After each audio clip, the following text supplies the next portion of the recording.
বিভিন্ন চাপ সৃষ্টি করে আমাদেরকে বেকায়দায় ফেলার জন্য সেই চেষ্টা করে কোনো লাভ হবে না। আমরা অন্য কোন দেশের দিকে তাকিয়ে থাকি না। বন্ধুগণ, আজকে দুর্ভাগ্য আমাদের যে আমরা এমন কতগুলো বিষয় নিয়ে তর্ক বিতর্ক করছি, এমন কতগুলো বিষয় নিয়ে আমরা নিজেদের মধ্যে কোন্দরে লিপ্ত হয়েছি যা বাংলাদেশকে আরো পেছনে চিনে দিতে পারে, ফ্যাসিস্টদেরকে শক্তি যোগাতে পারে, ফ্যাসিস্টদেরকে সুযোগ তৈরি করে দিতে পারে আবার নতুন করে বাংলাদেশের উপরে চেপে বসার। আমি এই কথাগুলো এই জন্য আজকে বলছি, এখানে যারা আছে তারা সব আমাদের সামনের সারির যোদ্ধা, তারা আমাদের ভবিষ্যৎ, তারা আমাদের ভবিষ্যৎকে নেতৃত্ব দেবে। বন্ধুগণ, আরেকটা কথা বলি, একটা কথা আছে ইংলিশে, পারসেপশন, পাবলিক পারসেপশন, জনমত, জনগণের ধারণা, এটাই কিন্তু রাজনীতির মূল নিয়ামক। জনগণ কি ভাবছে? ওই যে আমার ভাই ওখানে ভ্যানে ফল বিক্রি করছেন, অথবা আমার ভাই যে রিক্সা নিয়ে দাঁড়িয়ে আছেন, রিক্সা চালাচ্ছেন, অথবা আমার ভাই যিনি সবজি বিক্রি করছেন, তিনি কি ভাবছেন? আপনারা কি কখনো তাদের কাছে গিয়ে জিজ্ঞেস করেছেন এখন যে ভাই যুদ্ধ তো হয়ে গেল একটা, আমরা তো হাসিনাকে দাঁড়ালাম, এই যে গ্রাফিতি করছি, ছবি আঁকবো, ছবি লিখবো, বই বই ছাপাবো, আপনার মতটা কি? বাংলাদেশের পরিবর্তনটা কি হলো?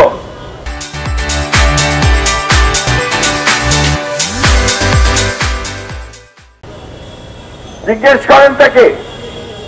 যদি সত্যিকার অর্থেই এই দেশের পরিবর্তন করতে চান, তাহলে তাকে জিজ্ঞেস করতে হবে যে সে কি চায়, আমার গ্রামের কৃষক কি চায়, তার অবস্থার কতটা পরিবর্তন হয়েছে, আমার এই ক্ষুদ্র ব্যবসায়ী তার ব্যবসার কতটা পরিবর্তন হয়েছে। বন্ধুগণ, এই কথাগুলো বলছি এই জন্য যে আজকে এই কথা বলার প্রয়োজন এসে গেছে।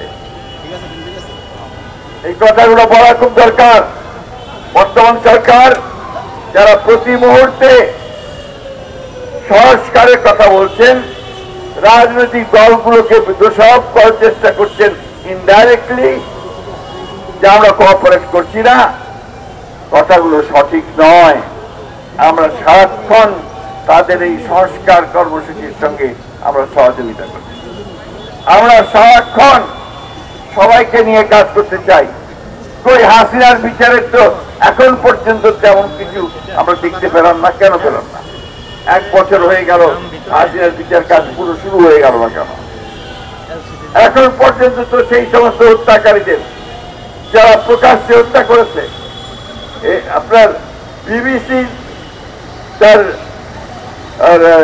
অডিওতে দেখাচ্ছে যে হাসিনা নির্দেশ দিয়েছে গুলি করো, লেটার উইপন ইউজ করো। এইগুলো কেন এখন পর্যন্ত সেটা আসেনি? প্লিজ এই বিষয়গুলোকে আপনারা সাংবাদিক ভাইরা দয়া করে আপনারা একটু পজিটিভলি চিন্তা করে সামনে আসেন। আপনারা অত্যন্ত ভালো কাজ করেছেন, অনেক ঝুঁকি নিয়েছেন, আপনাদের সাংবাদিক ভাইরা অনেকেই শহীদ হয়েছে।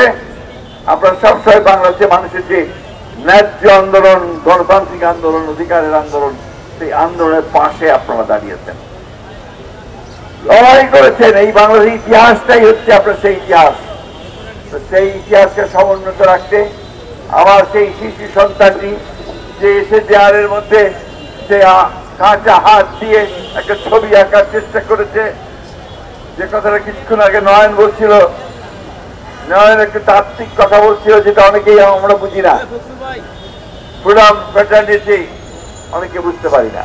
আসলে এইটা বহু কালের মানব সভ্যতার প্রথম থেকে মানুষ প্রতিবাদ করেছে অন্যায়ের। আমরা সেই অন্যায়ের প্রতিবাদ করতে গিয়ে আজকে জান দিয়েছি, প্রাণ দিয়েছি।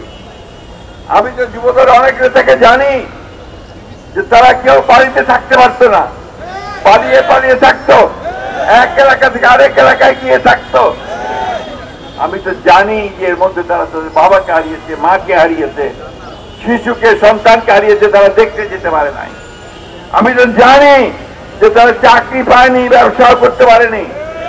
এই একটা কঠিন অবস্থার মধ্যে দিয়ে তারা পেরিয়ে এসেছে শক্তি সত্ত্বে কিন্তু কোনদিন মাথা নত করে নাই, কোনদিন আত্মসমর্পণ করে নাই।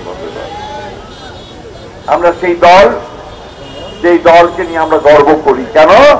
যে আমাদের দলের প্রতিষ্ঠাতা শহীদ প্রেসিডেন্ট জিয়াউর রহমান এই দেশের স্বাধীনতা ঘোষণা করেছিলেন, যুদ্ধ করেছিলেন। আমাদের দলের প্রতিষ্ঠাতা তিনি বাংলাদেশের প্রথম সংস্কার শুরু করেছিলেন। শেখ মুজিবের একদলীয় শাসন ব্যবস্থা থেকে তিনি বহুদলীয় গণতন্ত্র নিয়ে এসেছিলেন। তিনি প্রথম অর্থনীতিতে তিনি সংস্কার শুরু করেছিলেন, গার্মেন্টস শুরু করেছিলেন, তিনি বিদেশে লোক পাঠানো শুরু করেছিলেন। দেশের বেগম খালেদা জিয়া সেই নেত্রী, যিনি আমাদেরকে সংসদীয় গণতন্ত্র উপহার দিয়েছিলেন এবং তত্ত্বাবধায়ক সরকার ব্যবস্থাটা তিনি নিয়ে এসেছিলেন আমাদের কনস্টিটিউশনে। আজকে তারেক রহমান সাহেব দীর্ঘ বছরের পর বছর ধরে বিদেশে নির্বাসিত অবস্থা থেকেও দিন রাত পরিশ্রম করে আমাদেরকে এই বিপ্লব, এই বিদ্রোহ, এই অভ্যুত্থান ঘটাতে তিনি নেতৃত্ব দিয়েছেন। আসুন আজকে আমাদের সামনে এই জুলাই আগস্ট বিপ্লব যে সুযোগ সৃষ্টি করে দিয়েছে একটা নতুন বাংলাদেশ গড়বার, আমরা সেই নতুন বাংলাদেশ করতে চাই। একটা স্লোগান দিয়েছেন চেয়ারম্যান সাহেব আমাদের, কি সবার আগে কি দিয়েছেন স্লোগান? এটার অর্থ কি? এটার অর্থ যে আমরা কারোর কাছে মাথা নত করি না, আমরা অন্য কোন দেশের দিকে তাকিয়ে থাকি না। তাই পরিষ্কার করে বলতে চাই, আজকে যারাই চেষ্টা করুন না কেন বিভিন্ন চাপ সৃষ্টি করে আমাদেরকে বেকায়দায় ফেলার জন্য, সেই চেষ্টা করে কোনো লাভ হবে না।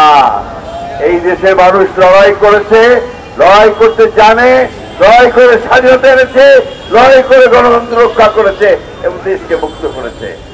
আসুন আমরা আজকে সেই আমাদের শহীদদের, যাদেরকে আমরা হারিয়েছি, তাদের প্রতি শ্রদ্ধা জানাই, তাদের যে কর্ম সেই কর্মকে সমাধান করার জন্য এগিয়ে যাই।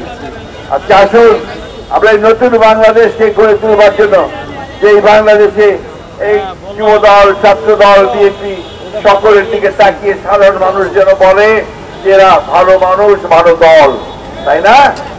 যদি না বলে তাহলে কি আমাদের কাজটা ঠিক হবে? হবে না। তাই আসুন আমরা সেই দিকে এগিয়ে যাই, আমরা সেই পথে এগিয়ে, যে পথে এগুলে আমরা আমাদের মানুষকে সুন্দর একটা বাংলাদেশ উপহার দিতে পারবো। আপনাদের সকলকে অশেষ ধন্যবাদ। আসসালামু আলাইকুম, খোদা হাফেজ। বাংলাদেশ জিন্দাবাদ, বাংলাদেশ জাতীয়তা দল, যুব দল জিন্দাবাদ, শহীদ জিয়া দেশের জিন্দাবাদ, তারেক রহমান জিন্দাবাদ।